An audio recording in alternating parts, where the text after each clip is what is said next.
All right, we cut the break short. We're back because we want to get to something live happening right now in Dare County. Governor Josh Stein, North Carolina Governor Josh Stein, is in Dare County to assess the damage caused by Hurricane Erin. He's holding a press conference. Let's take a listen in. Emergency response team unofficial motto is prepare for the worst and hope for the best. Now, we didn't have the absolute best because as we were down in Hatteras, we saw some businesses that took it on the chin. Some homeowners experienced real damage to their property.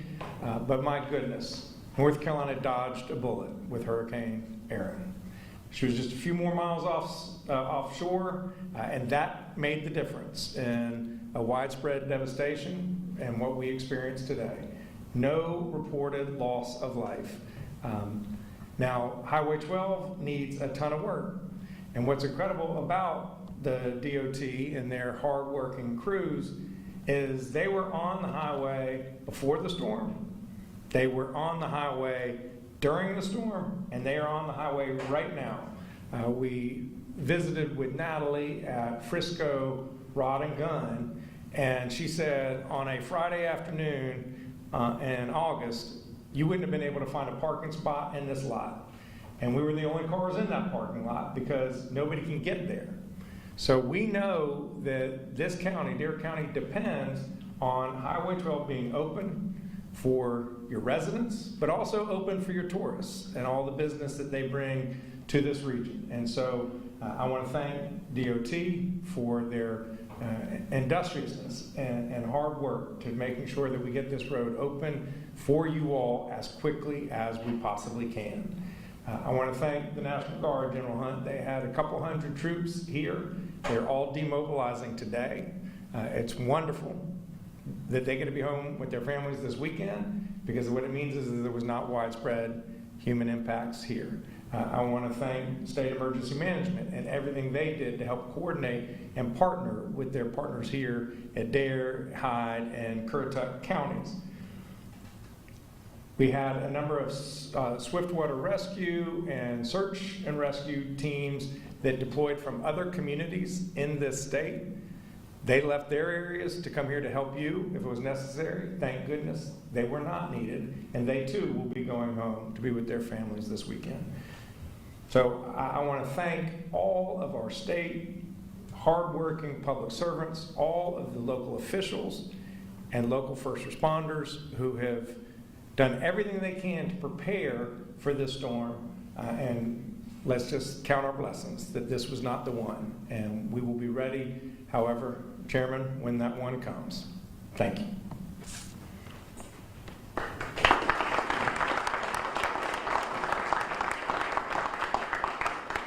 Thank you, Governor. I think as you've heard, we talk about partnership a lot. It's a buzzword we use in emergency management, and I think standing here in the Dare Emergency Operations Center, I think you see it in action.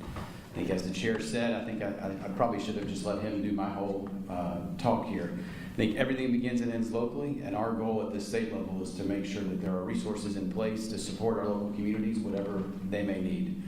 Your residents and you deal with it well before we get here, and we'll continue to deal with it as you move through recovery, working with DOT and others on how we bring people back to this community safely.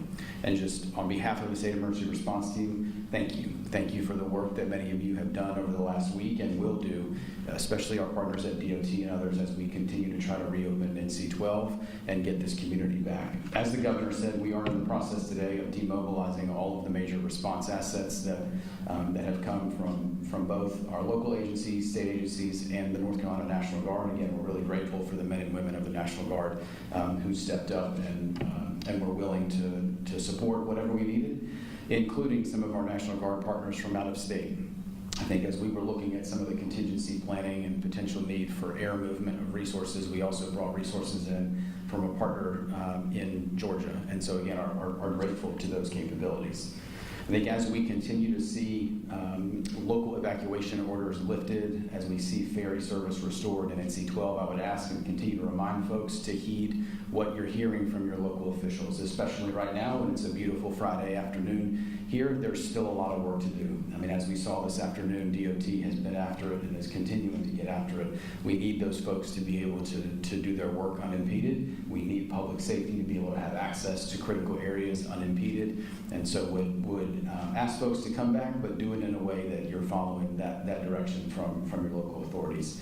Again, we will work with Dare County over the next several weeks as we look at damage assessments, really understand what the impact of Erin has been and how we can marshal resources across the kind of state interagency to support your local community here. But again, on behalf of the State Emergency Response Team, thank you for your partnership. Thank you for what you have done this week and for what we will all do together in the future as partners. Thank you, Governor.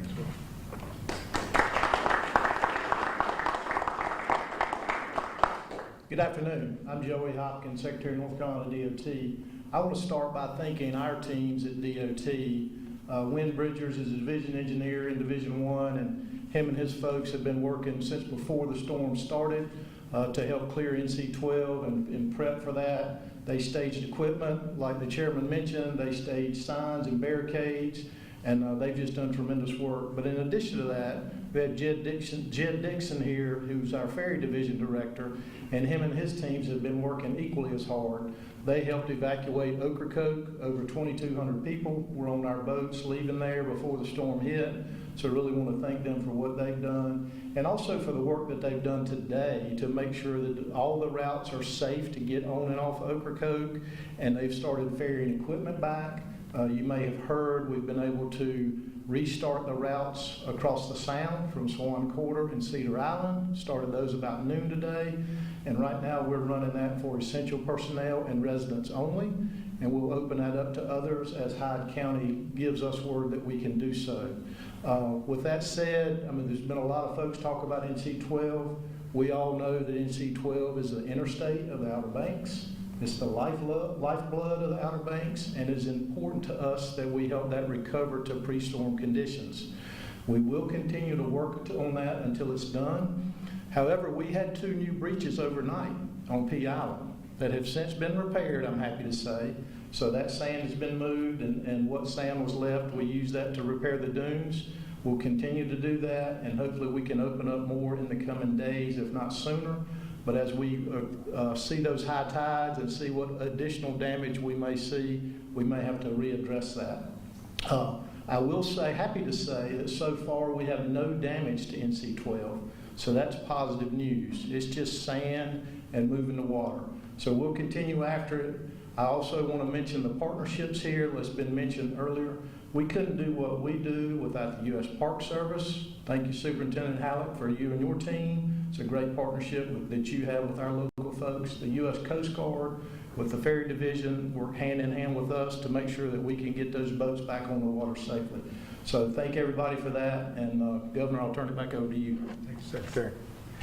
At this time, we'd be happy to take questions from the media to any of the folks who are up here.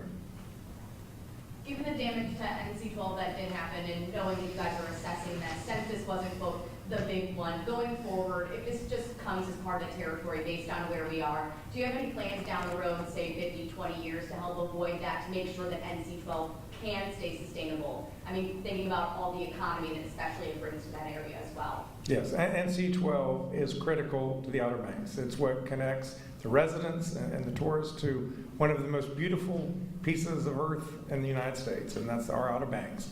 So we know we need to have long-term solutions. There are groups that have been formed to look at them and come up with proposals to the Department of Transportation. Your Board of Transportation Representative Tess Judge is here today, and we want to work with the community to make sure that we keep folks connected. That's what our roads do, is they keep us all connected. You talked about some damages to businesses and homeowners. What does that damage look like when you saw it? Yeah, what was the name of the hotel? It was Cape Hatteras Inn, right? I think it was the Cape Hatteras Inn that we visited in Buxton, and the water had come up underneath the hotel, ruined a lot of their parking lot, ruptured some of their pipes. So they've got work to do, and it's going to take them a few weeks to get back on their feet. But the head of the crew was right there with his mini dozer, and he was just trying to figure out, does he get started today or does he wait till after the high tide tonight? Because there may be more overwash this evening. So even though the storm is moving away from us, it is not fully gone. There will be another high tide. People who are here this weekend should not be getting in the ocean. The rip tides are still real. The water at low tide was still very rough, very violent. So we're hopeful that they will be able to get back on their feet as quickly as possible. Governor, we've heard from folks in the Buxton area that obviously while this was not the most severe storm possible, the erosion from it, especially in the last 24 hours, was very severe. Is there any plans to address that, particularly in the Buxton area? And how exposed are those homes and businesses at this point? Well, there were a number of homes that we took an aerial tour, and there were homes that were completely surrounded by water. They were on their piers, but they were in the water, and so it's real. We cannot stop the ocean, but what we can do is move sand and try to buttress it so that when there's big tides or big waves, that it slows it down. It keeps it from having maximum damage, and we're going to continue to do everything we can. We have to work with our federal partners in the Army Corps of Engineers on beach renourishment, but this is always going to be, this issue will never go away. These are living dunes, and these folks out here know that. Are there any plans, given those areas there, you were mentioning the homes with the ocean under the pilings and the north end of Buxton, are there any thoughts or any plans given to thinking about how perhaps there could be some incentives to property owners to move their homes back away from areas that are hotspots? Yeah, there has been federal funding to help us deal with resilience, to try to, in these areas where there's flooding, whether it's on the shore or in a floodplain in a river, to address those properties. Unfortunately, all of that funding has been held up, the BRIC funding. So I've continued to reach out to the Department of Homeland Security to try to unlock that funding so we can put it to good use, whether it's here on the Outer Banks or in the flood zones in the rest of the state. How much, so the funding is held up, do you have a figure on how much of that BRIC funding is involved? Yeah, I'm pretty sure it's $85 million, but we can confirm that. We'll take one last question. Yes, this is for Secretary Hopkins. You said there were 2 breaches on Key Island. And I was wondering if one of them is where the locals call it the Isabel Inlet, which was, Little Isabel? No, New Inlet. And I'm just curious if it's at that same location where there was that major breach before and they built a bridge near it, over it. So first of all, the short answer is no, but let me clarify too. When I say breach, the island has not been breached. It's the sand dune that's been breached, and then allowing the wave action in the sand to get on EC12. So the 2 areas are right there near the park. At the entrance of the park was the southernmost area, and that's where the sign is, where the parking lot is, the visitor center, and then the other areas between there and the end of the Mark Bass Knight Bridge. Thank you all. Thank you. Thanks, guys. Appreciate your hard work. Thank you again, Mr. Secretary. I appreciate it. All right, so you're watching Live Impact News on WCNC Plus. I'm Nick Sturdivant. We're about 5 minutes past the bottom of the hour. Governor Josh Stein there shaking hands with officials and people there in Dare County as he assesses the damage from Hurricane Erin. His press conference just wrapping up moments ago.